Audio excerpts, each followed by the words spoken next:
신약성경 맨 뒤쪽에 있는 요한계시록 15장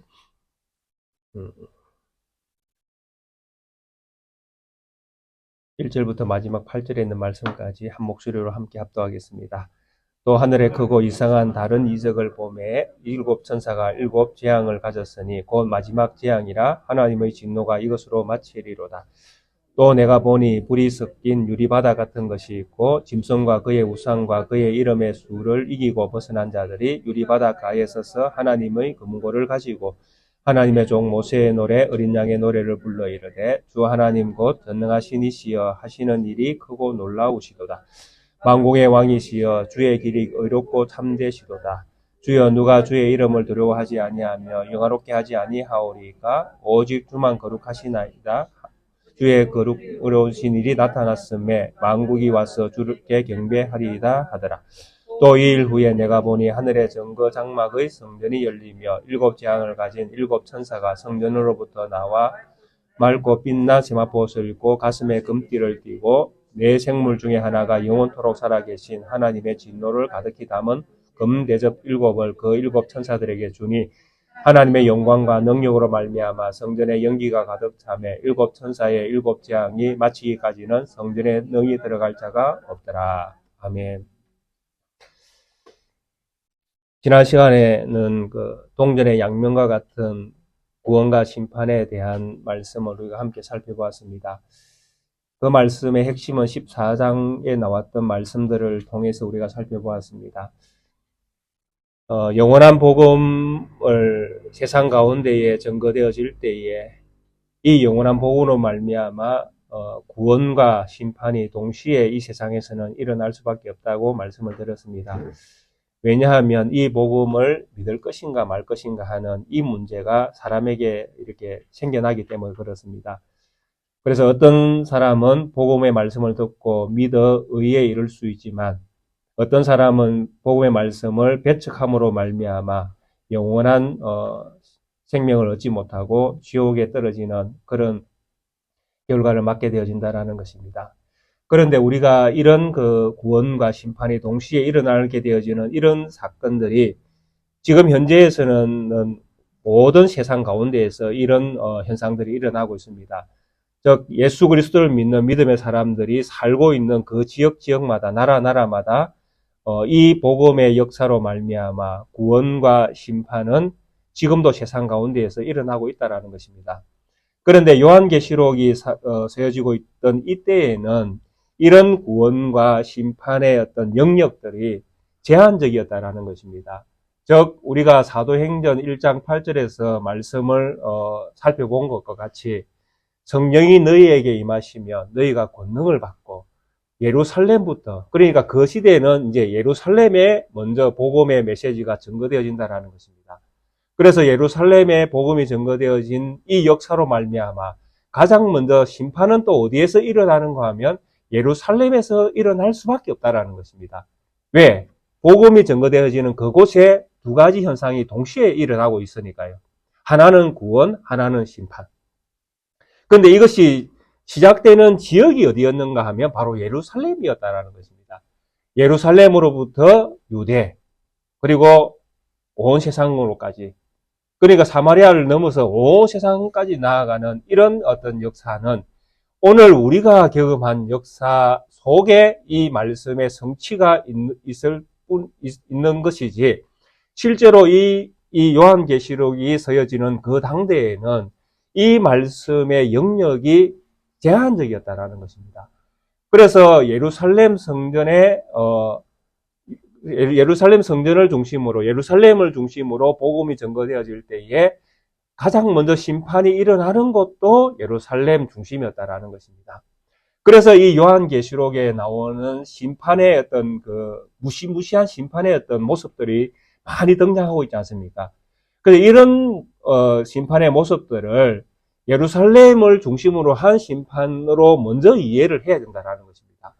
그런데 오늘날 많은 요한계시록을 해석하는 분들은 이런 제한적인 어떤 해석을 넘어가 버린다는 것입니다.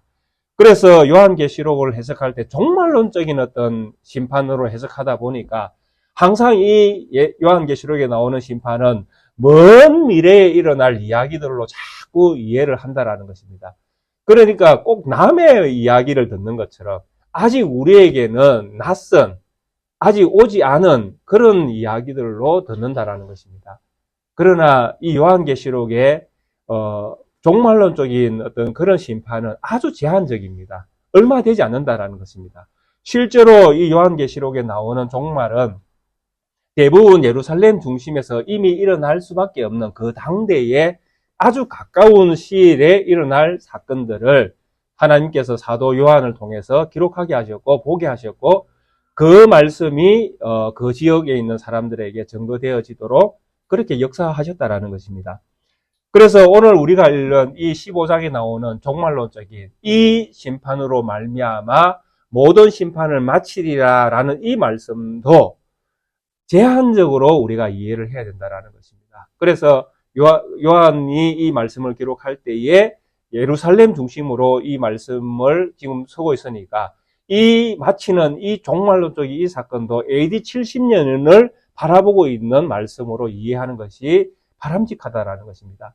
그래서 이 예언의 말씀을 통해서 이제 이 15장 1절에 나오는 이 예언의 말씀은 곧 일곱 대접의 심판을 말씀하시는 것인데 이 일곱 대접 심판이 곧 예루살렘 성전을 파괴시키는 종말론적인 예언의 메시지로 우리에게 말씀하고 있다는 것입니다.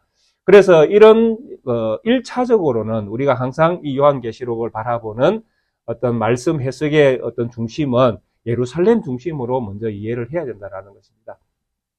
그래서 동전의 양명과 같은 이런 어떤 구원과 심판이 온 세상에 증거되어지는 궁극적으로는 열방에까지 모든 말씀이 증거되어지지만 사도행전 1장 8절에서 말씀하시는 것처럼 이미 하나님께서 예수 그리스도의 성천과 부활, 성천과 성령 보내시는 이 사건을 통해서 이제 복음이 온 세계로 나가게 되어지는데 이 온 세계로 나가게 되어지는 이 출발선에서도 이 출발선에서 가장 중요한 위치가 누구였는가 하면 예루살렘이 중심이 되어 있다는 것입니다.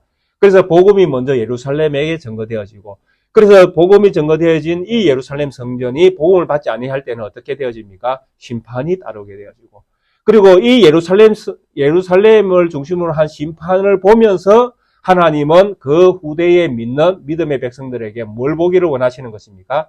종말론적인 심판을 보게 하시는 것입니다. 그래서 예루살렘 성전이 파괴되어지는 것을 볼 때에 하나님의 종말론적인 심판이 반드시 일어나는구나 라고 믿게 하시는 것이죠. 그래서 먼저 보여주시고 후에 일어날 일들이 확실성을 가지게 만드시는 것입니다.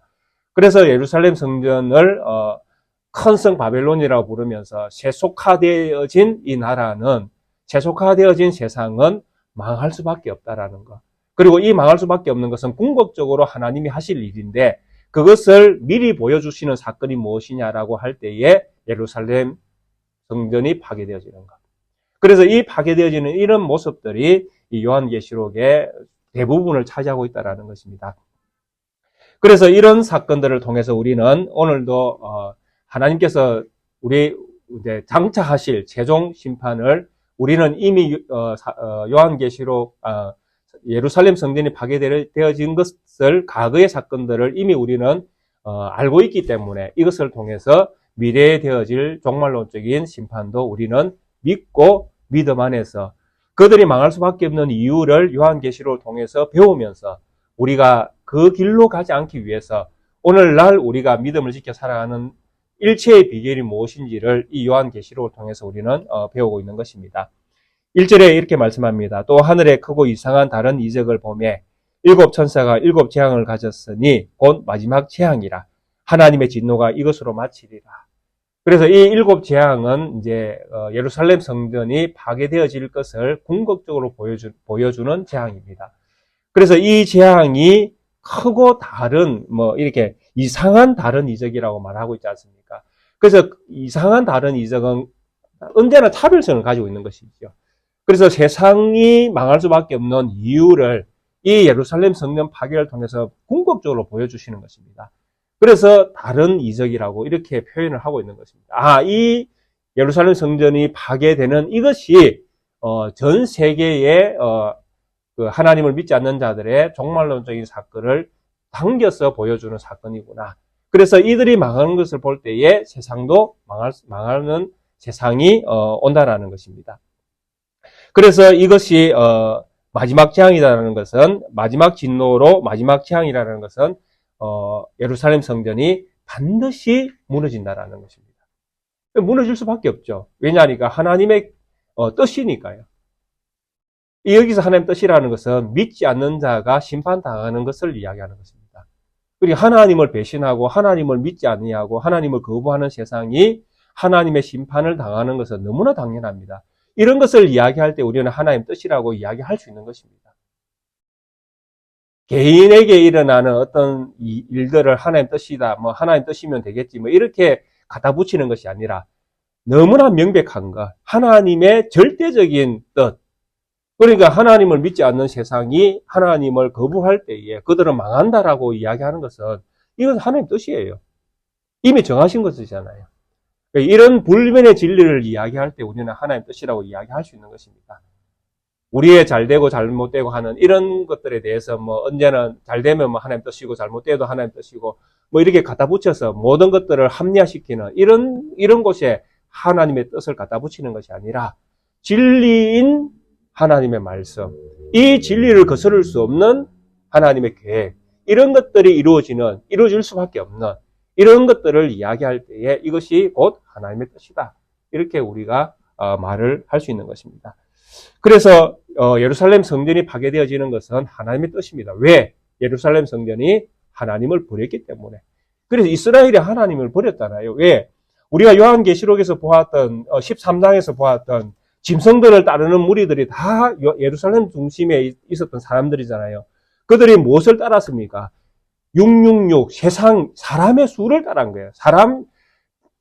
그들은 아무리 잘난 체하고, 아무리 높은 체하고, 아무리 다 가진 것처럼, 모든 권력과 힘과 능력을 다 가진 것처럼 포장하고 살고 있지만, 그들은 결국 사람이다라는 것입니다. 신이 될 수가 없는 거예요. 로마가 아무리 평화를 가져다주고 강력한 힘을 가지고 온 세상을 다 지배한다 할지라도 로마는 그냥 사람이 세운 나라다라는 것이죠. 하나님의 나라가 될 수가 없는 거예요. 그래서 그 나라는 뭐 할 수밖에 없습니까? 망할 수밖에 없습니다. 그래서 13장에서 우리에게 누누이 이야기했던 게 무엇입니까? 로마의 황제 숭배를 거부해야 된다는 것이죠. 황제가 너무 위대해 보인다고 해서 아이고 하나님, 아이고 신이시여 이렇게 그가 신망의 대상이 될 수는 없다라는 것입니다. 목사가 아무리 설교를 잘하고 아무리 인물이 좋고 아무리 능력이 많아도 사람을 신봉하는 것은 인간 종교일 수밖에 없다라는 것입니다. 사람은 선망의 대상, 숭배의 대상이 될 수가 없는 거예요. 유일하신 하나님만 섬기는 것이잖아요. 우리가 섬겨야 될 대상은 오직 유일한 하나님 한 분밖에 없지 않습니까? 예.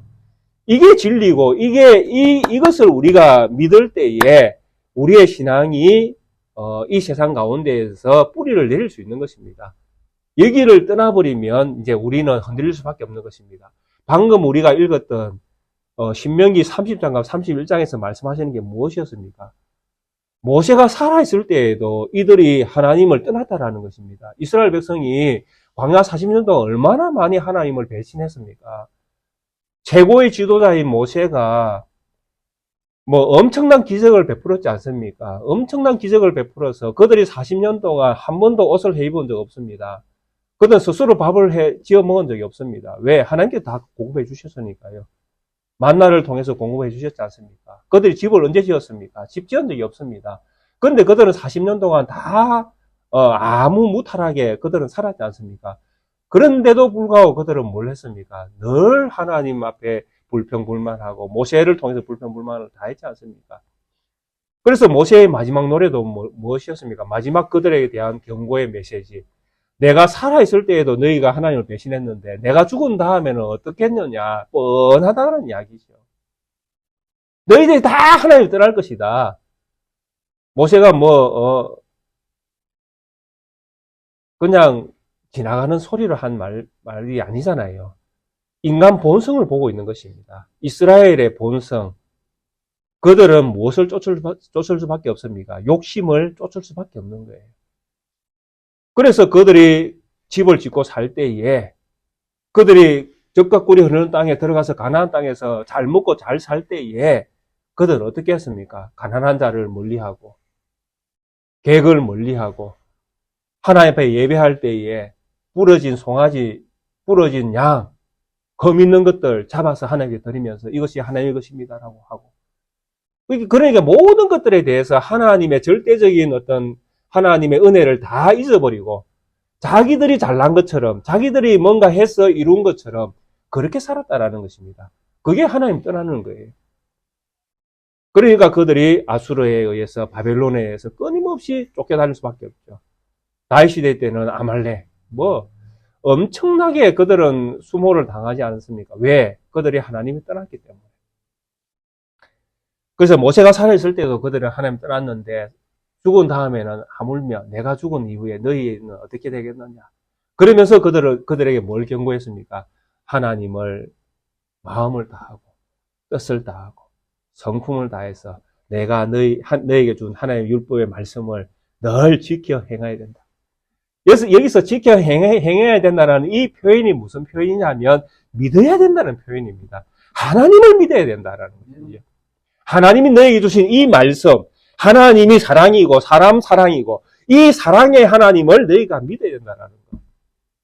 이것을 믿을 때에 그들에게 생명이 길게 되는 것이죠. 그죠? 너희가 복을 받고 들어간 땅에서 복을 받고 너희의 생명이 길리라. 이렇게 약속이 주어졌지 않습니까? 그런데 이런 약속들이 주어졌는데도 불구하고 이스라엘은 하나님을 떠났다라는 것입니다. 그래서 결국 우리가 보고 있는 이 요한계시록에 와서 예루살렘 성전, 이스라엘 자체잖아요. 이 이스라엘 자체가 정말 하나님이 없는 것처럼 되어버렸지 않습니까? 로마 황제가 신입니다. 이분이 우리의 평화입니다. 로마의 황제가 우리가 기다리던 메시아였군요. 이분을 섬길 때에 우리가 이 땅에서 편안한 안식을 얻을 수 있습니다. 그렇게 해서 200년 동안 로마의 안식 속에서 그들은 살기를 원했죠. 그러나 하나님의 역사는, 하나님의 진리의 말씀은 거스르지 않았다는 것입니다. 하나님을 떠난 백성을 심판해버리시고 그 나라를 없애버리시고 하나님이 하나님 되심을 그 나라에 보여주셨다는 것입니다. 그래서 요한계시록 15장 1절에 이 마지막 심판이, 마지막 재앙이, 하나님의 진노가 그들에게 부어질 것이다. 결국 이 예루살렘은 망하게 될 것이다 라고 선언을 하는 것입니다. 자, 이런 중에도 불구하고 이런 망할 수밖에 없는 예루살렘 성전을 바라보는 이 시점에서도 여전히 하나님을 노래하는 사람들이 있었다라는 것입니다. 세상이 다 망한 것 같아도 하나님 남겨둔 7,000명이 아직도 있었다라는 것입니다. 이게 놀라운 비밀이에요. 아무도 믿는 사람이 없는 것 같은 세상처럼 보이는데 하나님은 거루터기를 남겨두셨다라는 것입니다. 2절에 보니까 또 내가 보니 불이 섞인 유리바닥 같은 것이 있고 짐승과 그의 우상과 그의 이름의 수를 이기고 벗어난 자들이 유리바닥가에 서서 하나님의 검은고를 가지고 하나님의 종 모세의 노래 어린 양의 노래를 불러 이르되, 이렇게 이야기하면서 이런 다 이제 하나님의 마지막 진노가 예루살렘 성전과 예루살렘 또 이스라엘에게 부어질 것인데 이렇게 해서 모든 것이 망할 수밖에 없습니다. 세상은 망할 수밖에 없습니다. 그런데 망한 다음에 망하는 이런 상황 가운데서 어떤 사람들이 있는가 하면 유리 바닷가에 서서 하나님께서 주신 그 문고를 가지고 하나님의 종 모세의 노래, 곧 어린 양의 노래를 부르는 사람들이 있었다는 것입니다. 이 사람들은 누구일까요? 하나님이 예루살렘 성전을 심판하시는 그때에 유리바닷가에 서서 하나님 주신 그 문고를 가지고 모세의 노래, 곧 어린 양의 노래를 부르는 사람들이 있었다라는 것입니다. 이 사람들은 도대체 어디에서 나왔습니까? 예, 우리가 이미 보았던 요한계시록에 있었던 사람들이죠. 요한계시록 7장 4절과 8절에 보면 이 사람들을 어떻게 이야기하고 있었습니까? 내가 인침을 받은 자의 수를 들으니 이스라엘 자손의 각 지파 중에서 인침을 받은 자들이 14만 4천이니 유다 지파에서 인침을 받은 자가 1만 2천이요라고 쭉 시작해서 마지막에 스불론 지파 중에 1만 2천, 요셉 지파 중에 1만 2천, 베냐민 지파 중에 인침을 받은 자가 1만 2천이라 이렇게 해서 14만 4천 명이 남겨져 있었음을 성경이 우리에게 말씀해 주셨습니다. 엘리사 이때에는 7천 명이었습니까? 이렇게 남겨져 있었지만 이 요한계시록 시대에 이때에 14만 4천 명이 이스라엘 경내 안에, 이스라엘이라는 지역 안에 여전히 남겨져 있었다라는 것입니다. 그리고 12장 17절에도 보면 이렇게 말씀하시죠. 용이 여자에게 분노하여 돌아가서 그 여자의 남은 자손, 곧 하나님의 계명을 지키며 예수의 증거를 가진 자들과 더불어 싸우려고 바다 모래 위에 서 있더라. 그런데 이 사람들 이기고 이미 바다를 건너왔잖아요. 이 사람들은 어떤 사람들입니까? 하나님의 계명을 지키고 예수의 증거를 가진 사람들이죠. 끝까지 예수님의 하나님의 계명을 지키고 믿어 의심치 않는 믿음을 가진 사람들이었다라는 것입니다. 우리가 가장 가까이 보았던 요한계시록 14장에서도 이 사람들에 대한 정체를 보았지 않습니까? 이 사람들은 여자와 더불어 더럽히지 아니하고 순결한 자라 어린 양이 어디로 인도하든지 따라가는 자며 사람 가운데서 속량함을 받아 처음 익은 열매로 하나님과 어린 양에게 속한 자들이니 그 입에는 거짓이 없고 흠이 없는 자들이더라. 이 사람들 어디에서 나왔습니까? 믿음을 지키기 위해서 칼 앞에 섰던 사람들이고 믿음을 지키기 위해서 죽음을 경험했던 사람들이고 믿음 때문에 이 사람들은 죽음을 경험한 사람들이었다라는 것입니다. 이런 사람들이 어디에 있습니까? 유리바다를 지났다라는 것은 여기에 보면 유리바다도 그냥 유리바다가 아니죠. 불이 섞인 유리바다, 깊은 유리바다 같은 것이 있고 불이 섞여 있는 유리바다 같은 것이 있는데 이 사람들은 이미 유리바다를 지나와 있는 거예요. 그러니까 이미 그 불이 섞여 있는 유리바다를 지나왔다라는 것을 암시해주고 있는 것입니다. 그런데 이들이 부르는 노래가 모세의 노래라고 했으니까 이것을 모세와 상상해보면, 이 사람들은 홍해 바다를 걷는 것과 같이 유리바다를 건넜구나라고 우리에게 상상을 이렇게 생각하기가 만들어주는 것이죠. 홍해 바다를 걷는 사람들 우리가 잘 알고 있지 않습니까? 홍해 바다를 건넜다라고 할 때에 이 홍해 바다를 건넌 이 사건을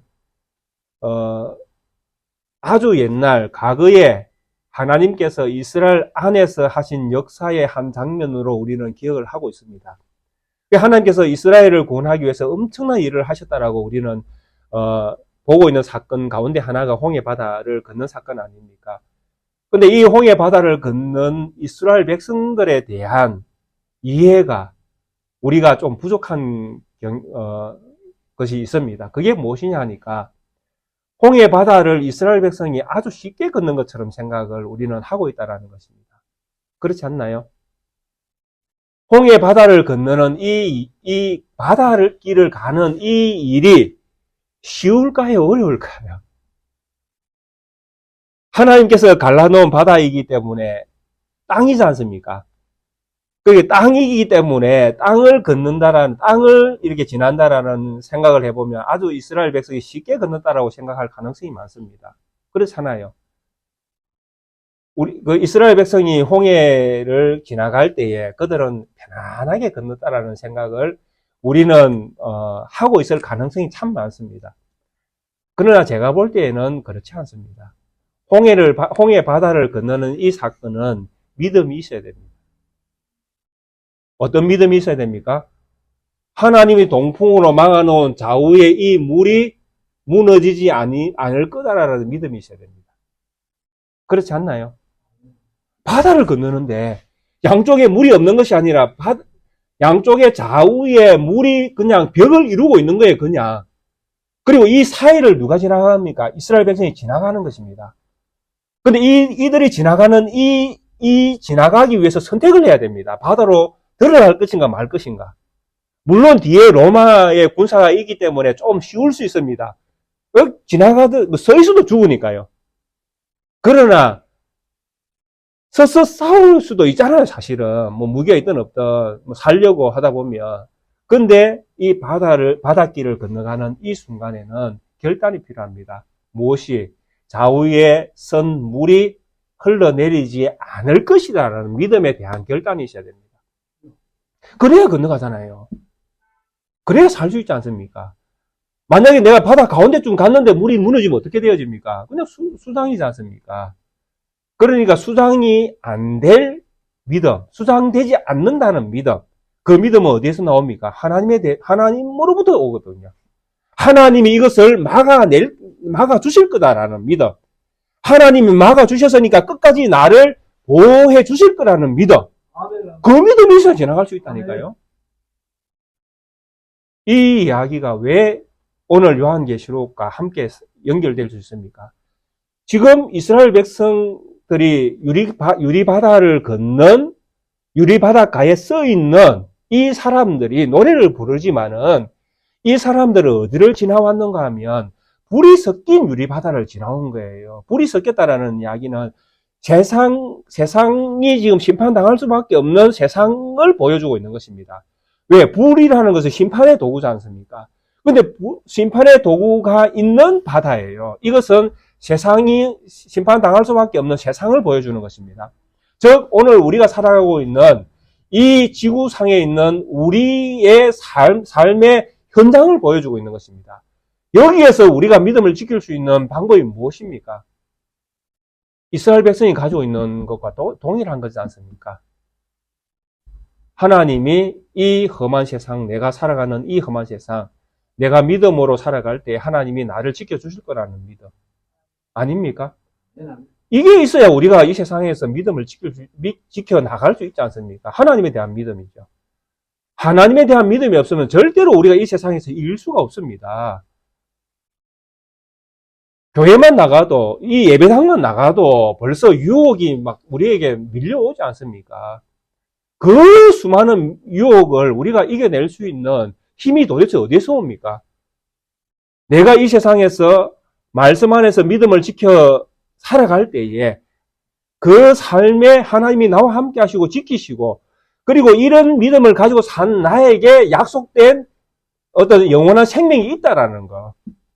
이 믿음이 있을 때에 우리가 오늘 믿음 안에서 이겨낼 수 있다라는 것입니다. 그리고 나서 그래서 이런 믿음이 있는 사람이 앞에서 말한 것처럼 칼 앞에 설 수도 있고, 그죠? 유혹을 당할 때에 유혹에 넘어가지 않기 위해서 뭘 선택한 것입니까? 칼을 선택한 거잖아요. 유혹에 넘어가려면 쉬운 길을 갈 수 있다라는 것입니다. 어떻게 해요? 같이 친구하자라면 되잖아요. 내가 칼 맞는 것보다 친구하는 게 훨씬 쉬울 수 있다니까요. 그래서 친구 되어지면 나는 유혹을 뿌리치지 못한 게 되잖아요. 대신에 유혹에 넘어간 게 되잖아요. 그렇게 해서 내가 이 세상에서 편안하게 살 수 있다는 것입니다. 그러나 영생은 없겠죠. 그런데 영생을 선택하기 위해서는 무엇을 벗어나야 됩니까? 유혹을 벗어나야 되는 것이죠. 그래서 이 유혹 앞에 설 때에 목숨도 걸어야 되는 상황이 우리에게 생길 수도 있다라는 것입니다.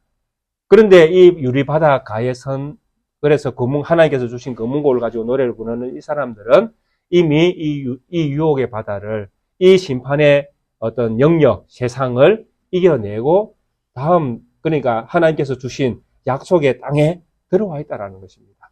영원한 복음을 듣고 구원의 말씀을 듣고 믿어 의에 이르렀다라는 것입니다. 이런 사람들이 모세가 인도한 홍해 바닷길로 인도한 그 사람들이 가졌던 믿음과 동일한 믿음. 그런데 궁극적으로 모세가 홍해 바다를 건널 때에 보여주었던 구원의 그 메시지는 궁극적으로 누구의 노래였는가 하면 어린 양의 노래였다라는 것입니다. 왜냐하니까 모세는 홍해를 통해서 애굽에서 새로운 세상으로 나가는 그 길을 예시적으로 보여주었다면 예수님은 진짜로 우리에게 정말 완벽한 실체를 우리에게 보여줬다라는 것입니다. 그래서 이분에게 어린 양의 노래, 어린 양이 한 그 사건은 홍해길을 건너게 하신 하나님의 그 구원의 역사가 종말론적으로 완성되어진 역사라는 것입니다. 어린 양이 보여준 구원은 이제 완벽하게 하나님 자녀에게 이제 이루어진 사건이 되었다라는 것입니다. 모세가 출애굽기 15장에 보면 모세의 노래가 나오지 않습니까? 홍해를 건넌 다음에 모세가 하나님께서 하신 놀라운 이야기를 노래로 지어서 부르는데 거기에 핵심이 무엇이냐면 하나님께서 이스라엘을 놀라운 사건을 통해서 구원하셨다는 거죠. 왜 홍해 바다에 길을 만드셨으니까요. 그래서 이것은 하나님께서 하신 놀라운 구원의 사건인데 누구에게 보여주는 구원 사건이냐면 애굽에게 보여주는 구원 사건이라는 거예요. 애굽이 이것을 보고 하나님이신 줄을 알게 될 것이다. 이렇게 이야기합니다. 그러니까 애굽은 다 망해버리잖아요. 다 죽어버리잖아요. 군사들은. 근데 하나님의 하나님 되심을 누구에게 세상에다가 선포해버리는 겁니다. 내가 하나님이다. 뭘 통해서? 홍해의 길을 만드심을 통해서. 이것이 세상 애굽이 내가 여호와인 줄을 알게 될 것이다. 이렇게 이야기합니다. 우리가 하나님의 이름을 부를 때 여호와 하나님이라는 이름을 많이 부르지 않습니까? 여호와 하나님. 이 여호와 하나님의 이 이름에 뜻이 있는 걸 여러분들이 아셔야 됩니다. 성경에서 여호와 하나님이라고 부르는 게 아무 의미 없이 부르는 게 아닙니다. 여호와 하나님이라는 의미가 제일 먼저 어디에서 나옵니까? 잘 모르시죠? 예. 창세기 3장에 제일 먼저 나옵니다. 언제? 범죄한 이후에 하나님이 자기의 이름을 여호와라고 부릅니다. 내가 여호와 하나님입니다. 무슨 말입니까? 범죄한 인간을 구원하시는 하나님. 범죄했으니까 이제 다시 하나님께서 구원해 주셔야 되잖아요. 그때 하나님이 자기 이름을 여호와라고 밝힙니다. 내가 여호와 하나님이라. 여호와 하나님은 어떤 하나님? 우리를 구원하시는 하나님. 그래서 애굽 백성들에게 보여주셨던 하나님은 바로 이 구원의 하나님이신 거예요. 이스라엘을 구원하신 하나님을 애굽 너희는 보게 될 것이다. 내가 여호와니라. 그리고 이 백성을 내가 어디에다가 심을 것이다. 내가 약속한 산에다가 심어 놓을 것이다. 그래서 약속한 산은 어디입니까? 예, 젖과 꿀이 흐르는 가나안 땅이죠. 그곳에 하나님이 이스라엘 백성을 심어 놓기 위해서 이들을 불렀다라고 그렇게 이야기합니다. 근데 이것이 그냥 하나님께서 하시는 말씀이 아니라 하나님이 이미 아브라함에게 다 예언하셨던 말씀입니다. 하나님이 아브라함에게 이삭을 바치라고 했지 않습니까? 이삭을 바치려고 아브라함이 도끼를 들고 이제 칼을 들고 이삭을 잡으려고 했는데 하나님이 급히 아브라함을 부르면서 준비한 어린 양을 탁 주면서 이걸 대신 해라. 그때에 아브라함이 하나님께 어떤 찬양을 올려드렸습니까? 여호와 이레. 여호와 이레 우리 잘 아시지 않습니까? 하나님의 살에서 준비될 것이다.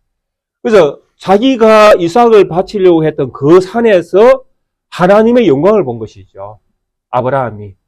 그래서 하나님이 약속한 산에서 하나님께서 준비한 어린 양을 하나님이 제물로 받으시겠구나라고 아브라함이 하나님의 계시를 그때 깨달은 것이죠.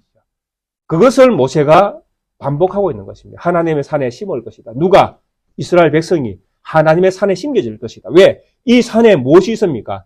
하나님의 어린 양이 그 산에 있거든요. 그래서 신약에 오면 예수님께서 어디에서 십자가에 못 박히십니까? 어디에서 십자가에 못 박히시죠? 예, 골고다. 우리가 잘 알고 있는 갈보리잖아요. 갈보리, 골고다. 언덕길, 언덕, 산. 산에 누가 보입니까? 어린 양이. 세례 요한이 말씀한 것처럼 보라, 세상 죄를 지고 가는 하나님의 어린 양이로다. 이 어린 양이 산에 심겨져 있잖아요. 그 산이 무슨 산입니까? 아브라함에게 약속했던 그 산입니다. 하나님이 준비하실 것이다. 무엇을? 하나님께 드리는 참 제물을. 이 제물로 말미암아 이스라엘은 이 제물 안에 심겨질 것이다. 누가? 우리가. 그래서 예수 그리스도가 우리의 구원의 마침이잖아요. 예수 그리스도를 통해서만 우리가 구원을 받을 수 있는데 바로 이런 원리를 통해서 하나님께서 세워놓은 법칙이라는 것입니다. 그래서 이 노래를 지금 이 사람들은 부를 수 있는 것이죠. 왜? 이 사람들은 이미 하나님께서 주신 이 약속을 믿고 심판받을 수밖에 없는 세상을 믿음으로 이겨내고 새로운 세상에 들어와 버렸죠. 홍해길을 건너서 새로운 약속의 땅이 있는 곳으로 그들은 건너와 버렸다는 것입니다. 그래서 건너온 이 사람들은 이제 그들이 건너온 이 세상에서 그들에게 이 놀라운 일을 하신 하나님의 이 사역을 노래할 수밖에 없는 거예요. 물론 하나님께서 건너게 하시는 이 세상 가운데에서도 우리는 매 순간 하나님이 나와 함께 하심을 경험할 때마다 하나님의 높으심과 위대하심을 우리가 찬양할 수밖에 없습니다. 그렇잖아요. 오늘 이 순간 내가 하루 숨쉬고 살아가는 이 매일매일 이 순간순간이 기적인 걸 우리가 다 알고 있지 않습니까? 그래서 우리는 기적과 같은 하루하루를 살아내면서 매 순간을 살아내면서 나에게 은혜를 베푸신 하나님을 찬양할 수밖에 없는 사람으로 지금도 살아가고 있습니다. 그런데 이 모든 과정을 다 겪은 다음에 진짜 참된 안식에 들어간 사람들은 정말 하나님께서 하신 놀라운 사건들을 다 보고 경험했기 때문에 그 하나님을 노래할 수밖에 없는 거예요. 나 같은 죄인이 어떻게 여기에 왔을까라는 것부터 시작했어. 그죠? 정말 나 같은 연약하고 못난 죄인이 어떻게 여기 와 있을까라는 이 이야기는 무슨 이야기입니까? 하나님의 위대하심이잖아요. 그래서 이들이 부르는 노래가 3절에 보면 이렇게 되어 있습니다. 주 하나님 곧 전능하신 이시여 하시는 일이 크고 놀라우시도다. 만국의 왕이시여 주의 길이 의롭고 참되시도다. 주여 누가 주의 이름을 두려워하지 아니하며 영화롭게 하지 아니하오리이까. 오직 주만 거룩하시니이다. 주의 의로우신 일이 나타났음에 만국이 와서 주께 경배하리이다. 이게 이 길을 걷는 사람들의 노래입니다. 이 노래 가운데 가장 먼저 뭐라고 이야기합니까? 주 하나님. 하나님은 주인이십니다. 우리의 주인이십니다. 왜? 곧 전능하신 이시여.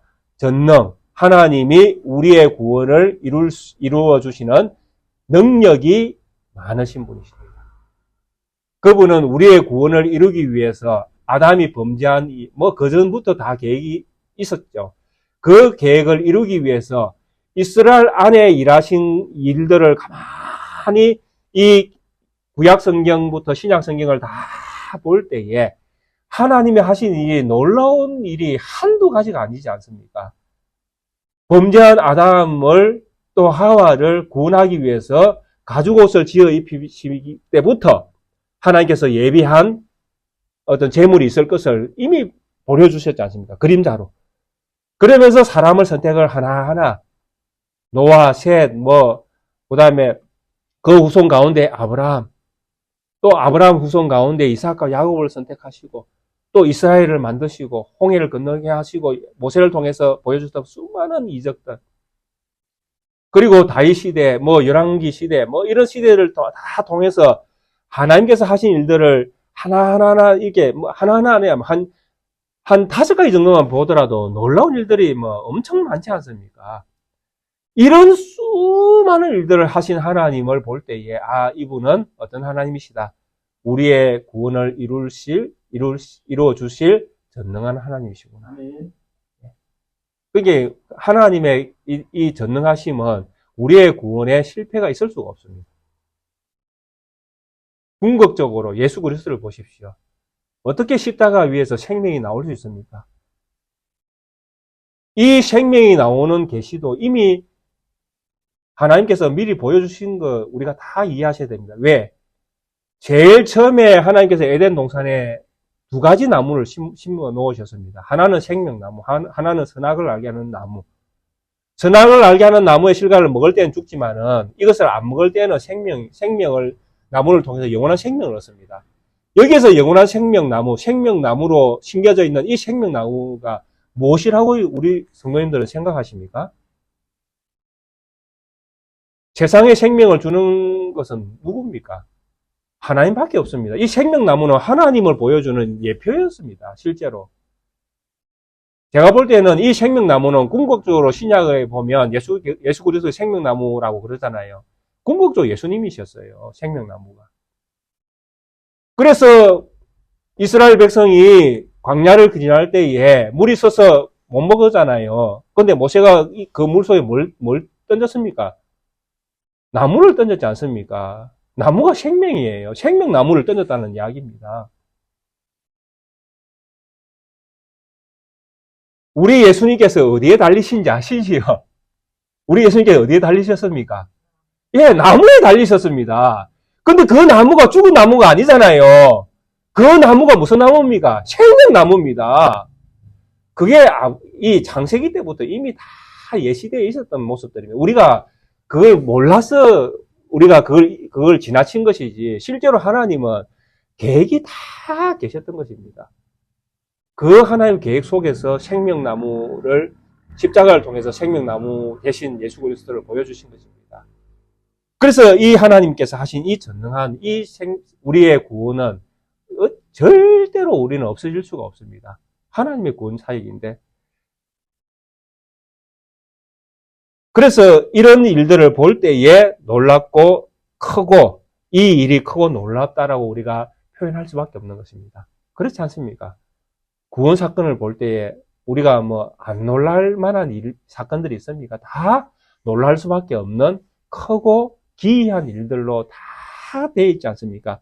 그래서 세상은 알 수가 없는 것입니다. 세상의 믿음 속에 들어오지 아니하면 하나님께서 하신 이 놀라운 일들을 경험할 수도 없고 그들은 알 수도 없는 것입니다. 만국의 왕이시여 주의 길이 의롭고 참되시로다. 만국의 왕은 지금 이 구원을 이루신 하나님을 지칭하는 표현이잖아요.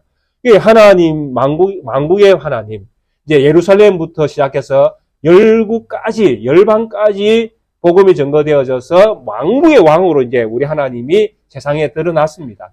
이 만국의 왕께서 가신 길, 이 길은 무엇입니까? 진리이고 참이고 생명입니다. 우리가 시편 1편을 제일 먼저 만나면 이 시편 제1편에서 악인의 길은 이렇게 나오죠. 죄인의 길에 서지 말고, 그죠? 죄인의 길에 서지 말고. 왜? 죄인의 길은 속이고 넘어지게 하고 하나님을 불신하게 하는 길이니까 거기에 서면 안 되잖아요. 근데 하나님께서 내신 길, 만국의 왕이시요 주의 길은, 주의 법도는, 주의 말씀은 무엇이라고요? 의롭고 참입니다. 참은 진리를 이야기하는 것입니다. 의롭다는 것은 무엇을 이야기합니까? 거짓과 반대되는 것이잖아요. 그것도 참이죠. 그래서 하나님께서 가시는 길은 무조건 우리에게 무엇이 되어집니까? 예가 되어지는 거예요. 하나님께서 가신 길, 하나님께서 하신 일은 전부 다 예입니다. 오늘날 우리에게 잔잔한 사건들이 일어날 수 있습니다. 그 모든 사건들이 예일까요? 아니오일까요? 다 예입니다. 믿음의 백성들에게 일어나는 모든 일들은 무엇으로 봐야 됩니까? 예로 봐야 됩니다. 무엇을 이루기 위해서? 우리의 구원을 이루기 위해서 가장 적합한 방법으로 하나님은 우리를 성장시켜 가시고 계시는 것입니다. 그러니까 우리의 상황에 의해서 우리의 마음이 변화가 일어나면 안 된다는 이야기입니다. 모든 상황, 건강과 없는 것과 있는 것과 또 건강할 때와 못할 때, 병들었을 때, 또 낙심된 일을 만날 때와 좋은 일을 만날 때, 평안할 때와 평안치 못할 때, 이런 모든 환경을 다 극복할 수 있는 게 무엇입니까? 하나님이 예일 때입니다. 하나님이 예가 되잖아요. 하나님이 나에게 하시는, 내가 내 자신을 가장 잘 알까요? 하나님이 내 자신을 가장 잘 알까요? 누가 내 자신을 가장 잘 알겠습니까? 예, 우리 자신이 아니잖아요. 우리 자신보다 우리를 더 잘 아시는 분이 누구라고 우리는 믿어야 됩니까? 하나님이라고 믿어야 되잖아요. 그러니까 나에게 일어나는 모든 일들은 하나님의 계획과 뜻이 내 구원을 위해서 하시는 일이라면 이게 다 이해가 되는 거예요. 그렇게 믿을 때에 건강치 못할 때에도 감사가 나올 수 있는 것입니다. 좀 없을 때에도 감사가 나올 수 있고요. 좀 불편해도, 좀 평안이 없을 때에도 하나님께서 내 구원을 이루어 가시는 방식의 한편으로 이해하면 또 감사, 찬송, 영광 다 올려드릴 수 있죠. 그렇게 못할 이유가 어디에 있겠습니까? 그래서 여기에 말씀하시는 하나님의 길은 의롭고 참되시도다. 물론 여기서 말하는 것은 하나님께서 만국의 왕으로 등극하시는 이 심판과 구원의 사건들을 통해서 만국의 왕으로 등극하시는 이 진리를 이루어내시는 모든 과정들을 다 포함하고 있죠. 예수 그리스도를 보내셔서 십자가 지고 부활 성천해서 복음의 진리가 만국으로 선포되게 해서 만국의 왕으로 하나님이 등극하는 이 모든 사건들, 구원을 이루어가는 모든 사건들이 하나님 내신 길이지 않습니까? 이 길이 참되고 어렵다라고 이야기하는 것은 1차적입니다. 이 1차적인 이것을 우리가 믿고 받을 때에 우리에게 일어나는 하나님의 구원 사건도 우리가 옳음을 믿어야 된다라는 이야기입니다. 그래서 우리의 상황을 쉽게 변화시켜 주지 않는다 할지라도 하나님을 믿는 믿음에서는 우리가 절대적 가치를 가지고 믿음을 지켜내야 된다는 이야기입니다. 그리고 4절 주여 누가 주의 이름을 두려워하지 아니하며 영화롭게 하지 아니하오리까. 하나님께서 하신 일들을 보면 하나님의 이 이름이 두려울 수밖에 없습니다. 그리고 그분의 영광스러움을 또 우리가 영광스럽게 하지 않을 수도 없고요. 오직 주만 거룩하시다. 거룩하다라는 것은 절대적 큰 걸 이야기합니다. 사실은 거룩이라는 것은 우리가 부정한 것과 이야기할 때 거룩을 이렇게 할 때도 많이 있지만은 실제로 성경에서 말하는 이 거룩은 구원을 이루어내시는 이 하나님의 어떤 엄청난 능력들을 포함하고 있는 이야기들입니다. 그래서 이 하나님의 거룩 속에 보십시오. 주의 의로우신 일 나타난 것, 또 만국이 주께 경배하게 되어지는 것, 또 그 위에 주의 이름이 두렵고 영화롭게 하지 않을 수 있는 것, 주의 이름이 두려울 수밖에 없는 것, 영화롭게 하지 않는 이런 일이 일어날 수밖에 없는 것도 하나님이 워낙 크시기 때문에 그렇습니다. 그래서 하나님의 이 거룩, 이게 너무 크기 때문에 사실 우리가 눈으로 볼 수가 없는 것입니다. 그렇지 않습니까? 작으면 우리 눈에 다 보이지 않습니까? 근데 너무 크면요, 우리 눈이 담을 수가 없지 않습니까? 그런 분이 누구냐니까 바로 우리 하나님이십니다. 아멘. 예, 그래서 우리는 이 하나님을 영화롭게 해야 되고 이 하나님을 두려워해야 되는 것이죠. 그래서 우리가 흔히 그런 표현들을 하지 않습니까? 하나님은 경외의 대상이다. 이렇게 표현하는 것. 두려워하면서도 존경하고 그리고 믿음으로 그분을 따라가는 것. 그렇게 하나님을 높여드리는 것을 우리는 경외라고 표현하고 있지 않습니까? 그래서 이 모세의 노래, 어린 양의 노래를 부르는 이 사람들은 바로 궁극적으로 불이 섞인 유리바다를 걷는 사람들입니다. 이런 사람들을 요한계시록에서는 이미 다 소개를 다 해놓았습니다. 칼 앞에 선자이고 입에 거짓이 없고 흠이 없는 사람들이고 또 어린 양이 어디로 인도하든지 따라가는 사람들이었다라고 그렇게 이야기합니다. 왜? 어린 양이 어디로 인도하든지 따라갈 수밖에 없는 것은 그분이 가는 길이 참이기 때문에 그렇습니다. 그분이 가는 길이 진리이기 때문에 그렇습니다. 그분이 가는 길이 진리가 아니고 참이 아니면 따라가면 안 되잖아요. 소경이 소경을 인도하는데 어떻게 따라갈 수가 있겠습니까? 그래서 우리 하나님이 인도하시는 길이 참인 줄 믿고 우리 하나님이 인도하시는 길이 진리인 줄 믿는 믿음을 가진 사람만이 그 길을 따라갈 수 있는 것입니다. 근데 그 길이 어디였습니까? 제가 말씀드렸잖아요. 그 길이 어디였습니까? 예, 십자가의 길이었다라는 것입니다. 이 믿음을 가진 사람들이 세상을 이길 수 있고 이겨내게 되어지고 또 불이 섞인 바다를 건너가 영광의 자리에 함께 되는 영광을 누리는 사람들이 되어지는 것입니다. 사랑하는 우리 낫게교회 모든 성도님들에게 이 축복이 있기를 원합니다. 모세를 따라서 이스라엘 백성이 홍해 바다를 걷는 것처럼 오늘날은 어린 양을 따라서 우리는 불이 섞인 유리바다를 건너가야 됩니다. 우리를 인도하시는 분이 어린 양이십니다. 그분이 앞서 십자가를 지신 분이십니다. 그분이 그 길을 통해서 그분의 영광스러움을 우리에게 보여주셨습니다. 십자가의 길은 십자가의 길로 끝나는 것이 아니라 영광의 길로 우리에게 끝을 맺어주십니다. 그 영광을 바라보시고 잠깐 우리에게 허락한 이 길어야 80, 90의 세월 동안 우리에게 주신 진리의 말씀, 곧 예수 그리스도가 우리의 구원자이심을 믿는 이 믿음을 가지시고 우리에게 주신 약속을 바라보고 승리해 가시는 우리 낫게교회 성도님 되시길 주의 이름으로 축원드리겠습니다. 함께 찬송가 210장을 찬양 드리시겠습니다.